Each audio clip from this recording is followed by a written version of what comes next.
By the way, so many questions. Should we keep this going, Pam? Or not? This is the opposite of Biden. Biden would take a half a question and he'd leave without answering it. Go ahead. On Iran. You tell me when it gets boring. Okay. If Iran. Are you from Iran? No, I'm not from Iran. I'm from the UK. But if the intelligence reports conclude that Iran can enrich uranium to a level that concerns you, would you consider bombing the country again? Without question, absolutely. And have you had any conversations? Turned out to be unbelievable.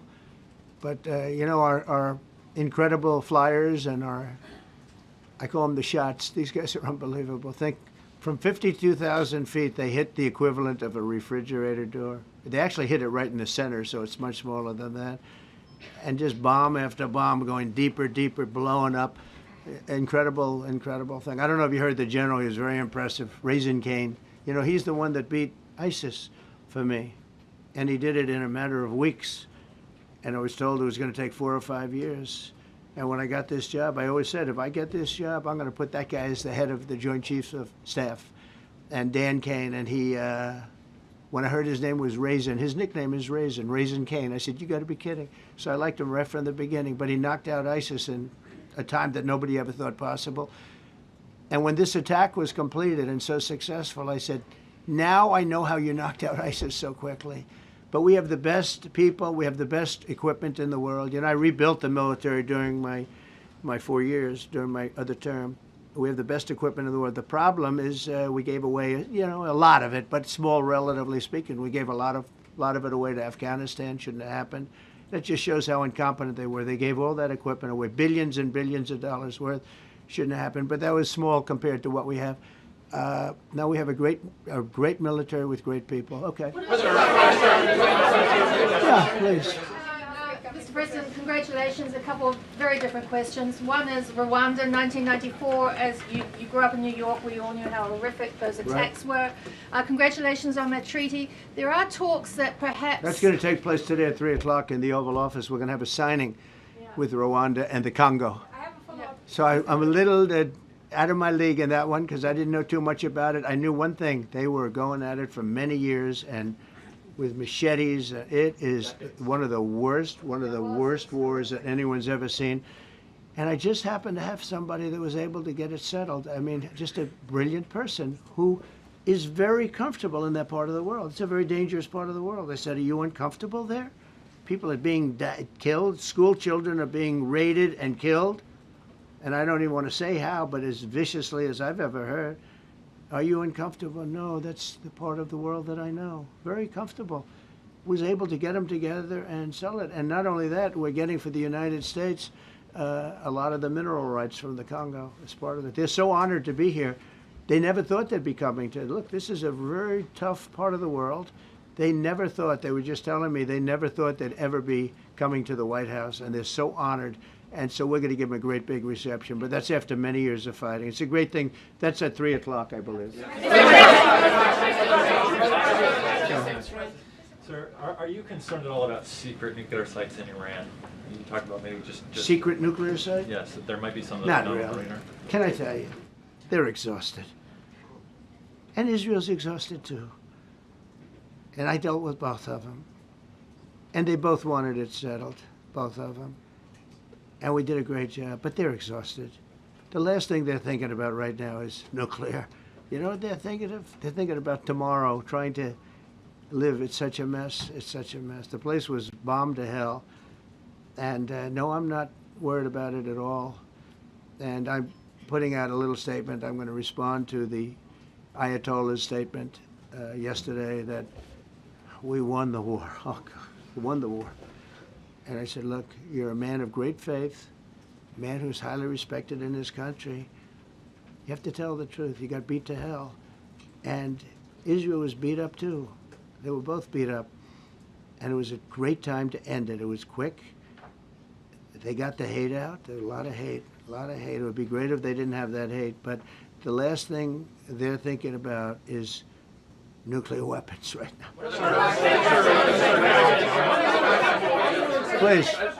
Thank you, Mr. President. Iris Tao with NTD Research Media with the Epoch Times. Thank you Good. so much for doing this. It's Sure. very refreshing for all of us here, It's a I good believe, group. in this room.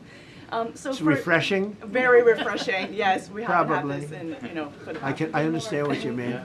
So thank you so much for coming out here. Other to talk than to Caroline's done a great job. us. Yes, You're referring to the past administration, Yes, not to yes. Caroline, right? yes. Back to the ruling today, if you don't mind. So you have always talked about winning for the American people. Right. How do you think today's ruling will enable you to further deliver for American families and workers across the country, not only when it comes to immigration, but also when it comes to trade, energy? What actions are you most eager to move forward Well, I with think now? taking power away from these absolutely crazy radical left judges is a tremendous, this is such a big day. This is such a big day. It's like, it's sort of sad because we're doing the signing at 3 o'clock, and this may very well dominate the signing of a big war that was going on and really affecting the continent of, think of it, the entire continent of Africa was being affected. And we're settling that war today, and this will probably be a headline. But this is a very big moment, and it gives power back to people that should have it, including Congress, including the presidency. And it only takes bad power away from judges. It really doesn't take power. It takes bad power, sick power, and unfair power. And it's really going to be, this is a very monumental decision. Yeah, please. Yes, President, thank you very much. On July 9th, is that July 9th date set for tariffs to snap No. back? Or could there be a... We can do whatever we want. We could extend it. We could make it shorter. I'd like to make it shorter. I'd like to just send letters out to everybody. Congratulations, you're paying 25%. He doesn't want. He's a much nicer person than I am. Go ahead. You finish it up. Were you considering for the Federal Reserve then? And are you speeding up that process? I see Secretary... Oh, he's terrible. He's terrible. I mean, I have a list of things. We're like 38 on the list. We pay, Cameroon and different places are paying the same as us. Because, you have somebody sets a rate at 4% or 4.5%. It's hard to go out and say we should be paying 1% when you have your so-called experts doing it. And the sad part is, as per the question that you asked about tariffs, we've had the tariffs and we have less inflation than we had before. What we have is a hell of a lot more money, a hell of a lot more income, and we shouldn't be paying a rate like that. In other words, when we pay a rate, I'll tell you, each point is the equivalent of $300 billion. So if we had it down 3 points, because I think we should be at 1, you have Switzerland is at 0.25. In other words, 25% of 1%. And they're the number 1 right now. But we should be the number 1. And soon you're going to have, I think, you're going to have where the people will pay will pay, like we had a few years ago, where you put up money, you loan money, and I mean, you actually, instead of paying, you get paid. I love that. I don't know if it's any good, but I love it, where you put up money and you get paid. But we should be in a category, so we should be at the top of the list, not toward the bottom of the list. But we have a man who's not a smart man, and he probably has Trump derangement syndrome. And he's just not a smart person. What he's doing, though, he's hurting us for years to come. Because if we borrow money at 2 points higher than we should be paying, that's $600 billion. Wouldn't you say those numbers are about right, Scott? So it's 2 points would be about 600, actually more than that, but about $600 billion, all because the guy doesn't want to lower the rates. He's doing the service, a very disservice, and then he goes up and talks about, I'd like to see costs come down. He gets up and he does his little thing for 5 minutes, and he goes out and he goes back to the beach. He goes, I'd like to see costs come down. Well, he could lower the interest cost by $900 billion a year. All he has to do is lower rates. And everybody's saying, I was watching some of the business shows today, and they're saying, Trump's right. He should really be cutting. The country's doing well. We have no inflation. Now, despite him, we're doing great. But if we got the rates down, we would be a rocket ship. So I think that'll be it. And I just want to thank everybody.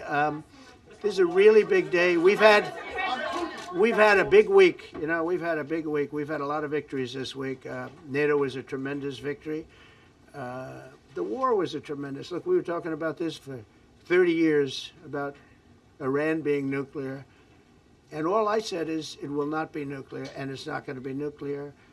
And I want to give credit to a lot of people, and most importantly to our great military. Boy, they put out that fire. Once that happened, once those bombs got dropped, that war was over. That war was over. But I just want to compliment them. Incredible. The general and all of his generals. Pete Hegseth was great. They all. And now I want to compliment Pam.